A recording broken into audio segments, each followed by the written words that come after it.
how to use Dasher Direct virtual card. Hey guys, in this video, I am going to show you how to use Dasher Direct virtual card.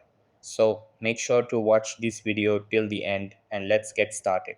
So the first thing that you want to do is open up Dasher Direct app on your mobile and make sure it is updated to the latest version available.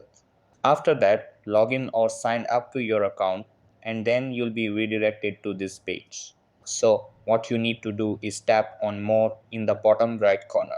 Next, tap on manage card option under the account and cards. Now if your card is activated, here you'll see view virtual card option. Just go ahead, tap on it. Accordingly, tap on add Apple Wallet or on add Google Pay, or copy your virtual card details and use it wherever you want. So at the gas stations or in stores purchases, hold the top of your phone near the card reader until you see done or a check mark on the screen.